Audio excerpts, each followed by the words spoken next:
Well, as we hear in the Isle of Man is coming to the end of our second lockdown, it's obviously been proving incredibly important for data and information, exactly what's going on.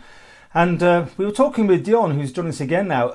Dion, last time we talked to you about 6 months ago, you were talking about this development of an app. And we've heard about these apps around the whole world that are going to be trackers and tracers. Nothing seems to have really worked yet. But I see from your press release, you're confident you've got something that's just a bit different and is working, is it? Yes. Thanks for having me again, Paul. Let me say that first. Always nice seeing you. And it's, I guess, an update from our last meeting. We have a health med tech company here on the Isle of Man, of which I've been here about 4.5 years. And we were working on another societal development in reference to mental health and addiction. But then the lockdown came, which then put a halt to a lot of things because we couldn't go to the office. This was way back in March, April, May time. But I have a development team, so I needed to find a way to keep the development team going. At that time, no one could define what this whole COVID thing was and what this pandemic was. So we shifted our direction and looked at how, as an Isle of Man company, we can take our technology and apply it in that space. So the premise, again, just to bring it up, the premise is what we feel has happened is all around COVID data. There's all kinds of theories. Is the data accurate? How are the figures gathered? How are we tracking those figures? It's all kinds of things, which then creates fear in the populace because we're looking for information. One, we have lives to live. We have businesses to try to run, and we are all trying to understand what COVID is. But we looked at it from the point of view and couldn't understand why aren't we tracking the symptoms of COVID in our individual body? Because it seemed like if we can get a baseline of the symptom status in the populace, then it's easier to track daily shifts in our in our health. So we, as a technology company, looked at, well, what can do that accurately? AI, artificial intelligence. So we thought, why don't we put AI into this equation? Because what is it that artificial intelligence does is track or look at patterns perfectly.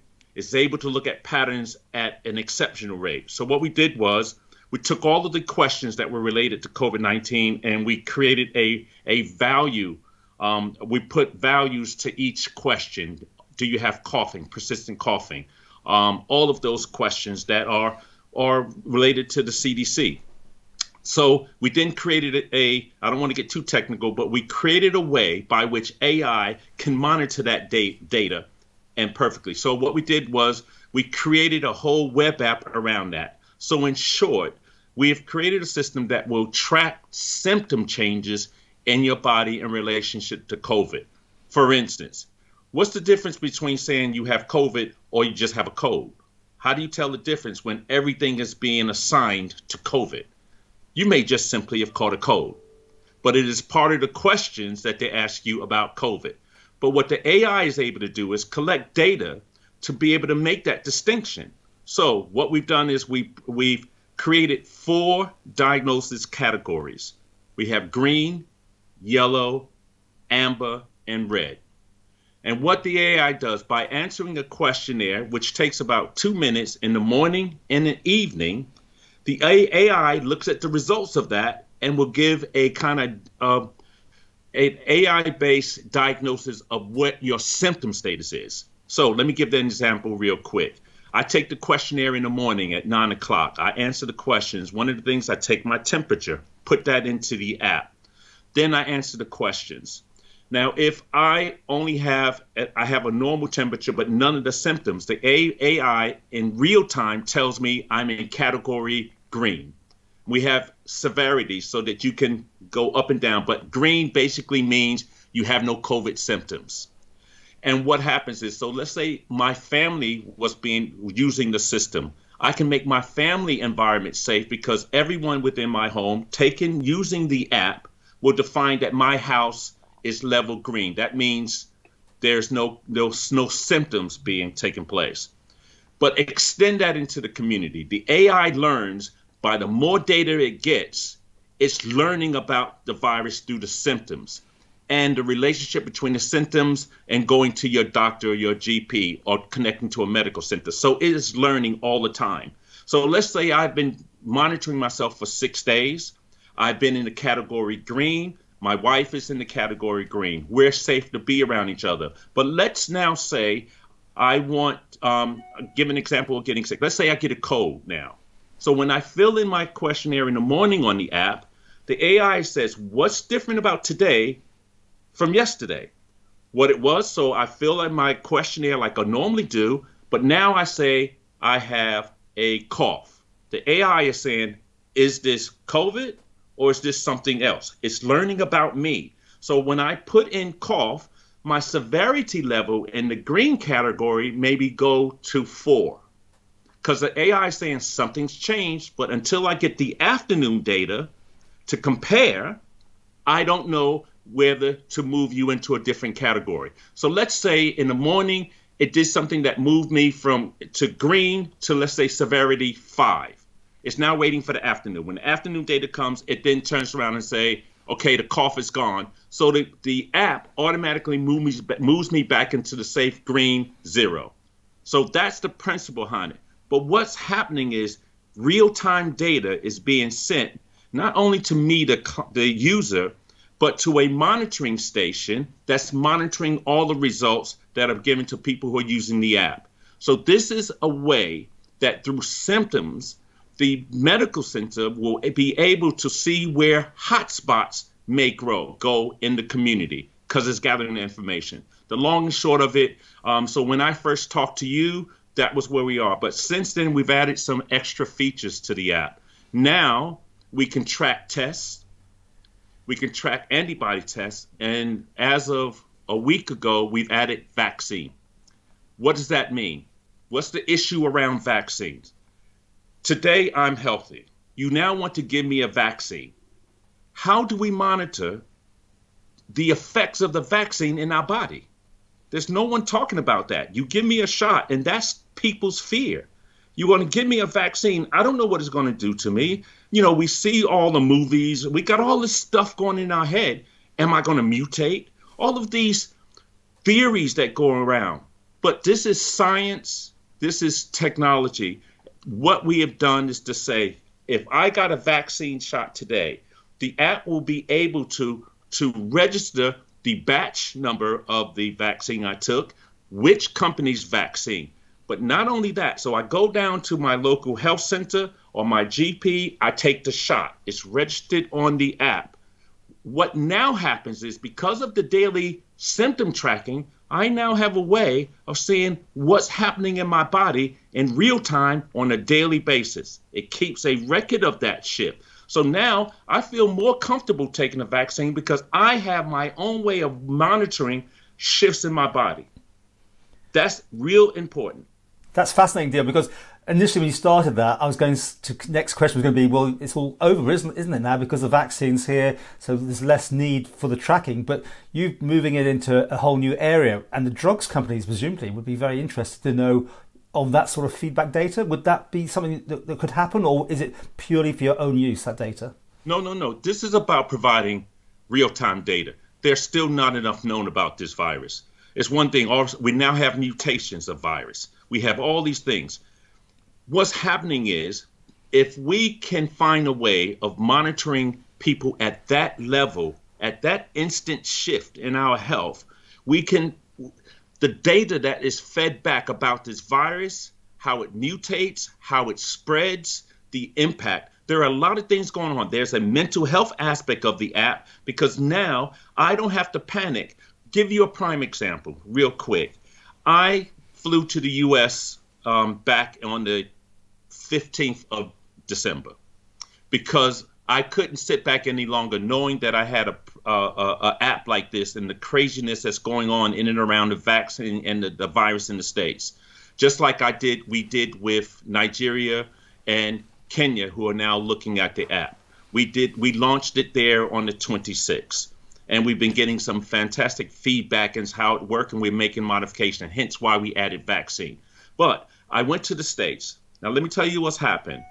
It's crazy over there. We live here on the island, and sometimes we don't really recognize how blessed we are. Because as much as I might complain, oh, I'm bored, the island isn't opening up, I feel like I'm in a fishbowl, all of these things. When I went into America, it frightened the life out of me. It is bad out there. And I'm in it. Now, remember, I have this app, and I'm thinking to myself, oh, my God, I got to do something. So I opened up the U.S. Office of Health Monitoring Service, and I'm now in talks with state governors and that are now looking at this app as a possibility of not only being able to get a handle on its spread in the community, in individuals, but with the potential of opening back up the community. Because if you got a platform that can monitor people's health on that level, so let me tell you what happened. I got there, got frightened. I didn't know whether I would be able to come back home to the island, man. I was listening to the news, and I think I better leave before I get stuck. So I cut my trip short. I had the 21 days isolate on the island. So when I got back here, I came through, and I thought to myself, 21 days. Now, this is what happened to me actually, and it's shown on my app, on my copy of my app.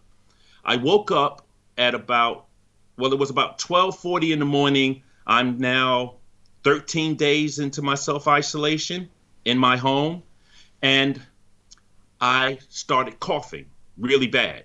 I couldn't catch my breath. So obviously stuff going in my head, especially what I do, I'm thinking, I just came from the States. The whole theory about the virus will the thought that is after 14 days and it can develop in you, all of these things. So I started to panic, and I said, I can't stop coughing. Now I'm getting frightened. My heart rate is out because my brain is going, have I developed the virus? Because this is one of the things.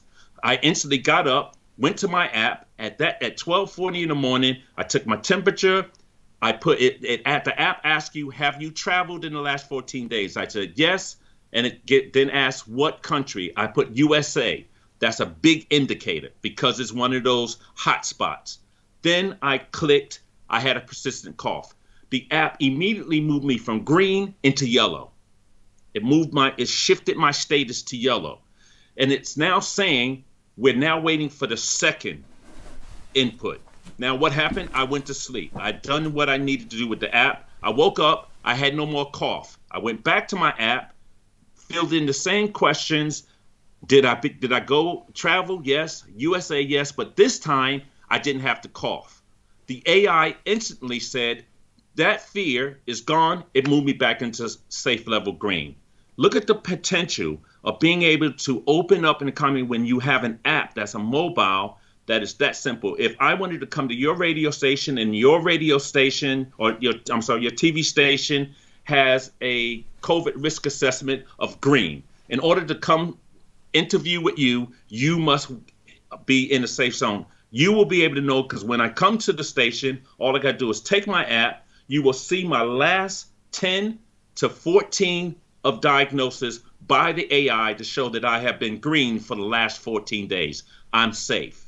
So that's the kind of way it can be done. I mean, the response and moving it into Nigeria, the conversations we've been having with the Minister of Health there is quite exciting.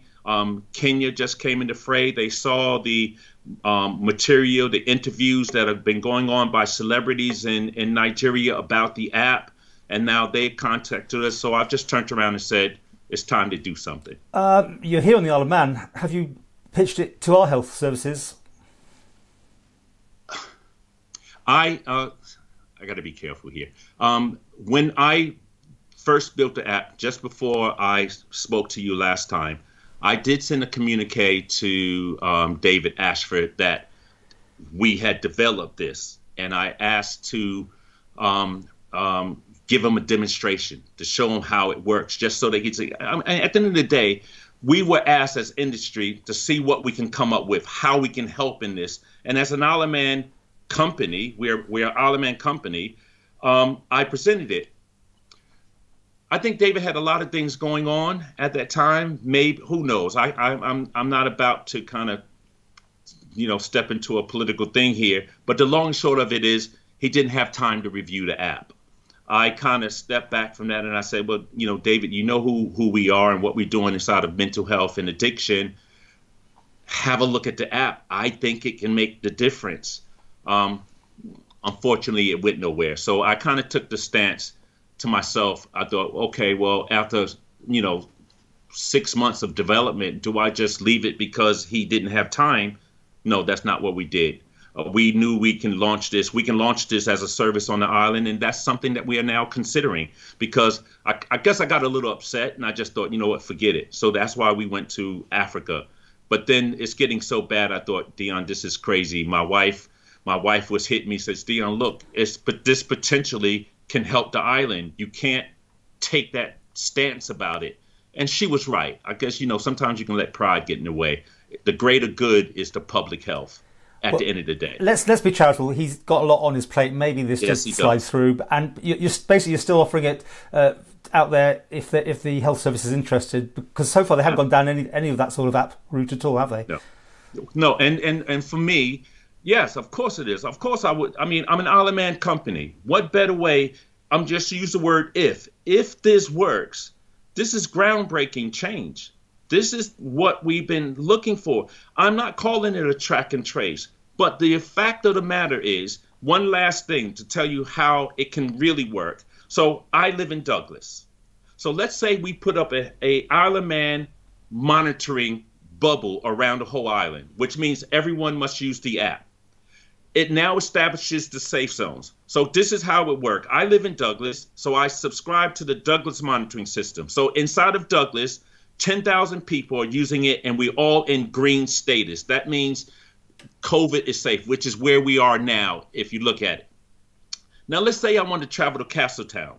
What I do is, because you can only connect to one monitoring station at a time, if I know I'm going to Castletown, I would disconnect from the Douglas monitoring and connect myself to Castletown. When I now go to Castletown, I simply fill in my questionnaire on my app. It's read by the Castletown monitoring system, and they now know I am in Castletown. And they could then monitor where I am going and everything like that. Let's say now I'm in Castletown. I've taken care of my business. I've seen my family. I now want to come back to Douglas. I now detach from Castletown via the app. It takes less than 5 seconds. I then let Douglas know I'm coming back home. I come back to Douglas. It's now monitoring. Look at the ability to say, I want to travel to the UK. If Ronald's Way looked at the system, it establishes that you must be green for 7 consecutive days. If I now want to travel, at some point I would connect to Ronald's Way Center. It would look at my diagnosis for the last 7 days and see that I have been clean for 7 days. Now, when I go to the airport, I simply take a test, put it up against the QR code outside Ronald's Way. I am now safe to enter that building because I have been established as green. Okay, Dion, just to finish with, I mean, people are very wary about data. I mean, that's what's come up constantly when we talk to in the press conferences, because they can't release anything, all the problems about that. What makes this different? I mean, you are sharing information. You obviously voluntarily do it if you put the app on it, but lots of people won't want that to be shared, I guess. That's where we got stuck in the past, haven't we? This is and this is also about education. You're right. There are fears. And that's another thing that we do. We build technology that's in the immersive and virtual space. So security is paramount. We have partnered with a digital ID company in the UK who is also registered with the NHS for their digital ID system. It is amazing. What happens is, in order to use this app, because it's very important, I own my data. Dion owns this data. I have a dashboard, I have access, and I know who's accessing my data. I have to share this data. It's important that I do it, obviously, because I want to help in COVID-19, but I want to know that I own the data and that I give permissions. The thing about the app is, once you register on the service, it is then KYC'd using this digital ID partner. They do the checks to make sure that Paul Moulton is the Paul Moulton I know and that his GP knows. That is very important. Once that process is done, that data is encrypted. Now what happens when you log into the system, via the app, you must select the medical center. It can't be done by somebody else. I go to my app, I say I live in Douglas, I select Douglas, I give them permission. I can also take it away. So I am in control of the data all the time. I know who's watching it, I know what's being shared.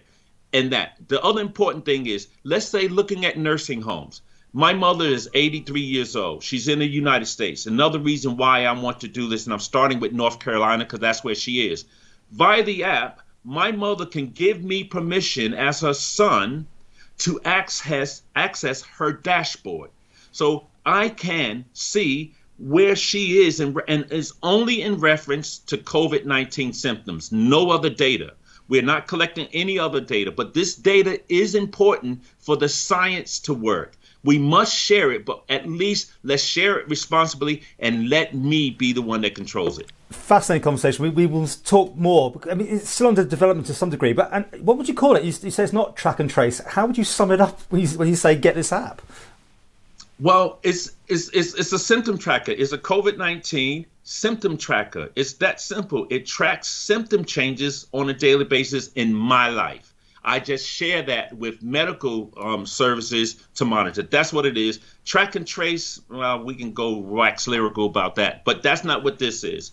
This is, now it has the ability to do it, but it's not obtrusive. Because the AI is doing it, nothing else is doing it. We don't program it. It just does what it does perfectly. It learns, but all it is sharing information. If I go into an area and let's say I came to your office and I'm fine, I come back home and then I start to develop symptoms. Well, the app, because you're using it in your station and everyone else is using it, it knows who's been in your building. It knows who it, and what it's doing it in the background. So if I had developed here symptoms, it will notify all those people who have been in your building during that time very discreetly via the app. So it's not obtrusive, but it's doing it in the background. It's doing it gently. It's sending the information. You just get a notification via the app. No email. Is all done within the app.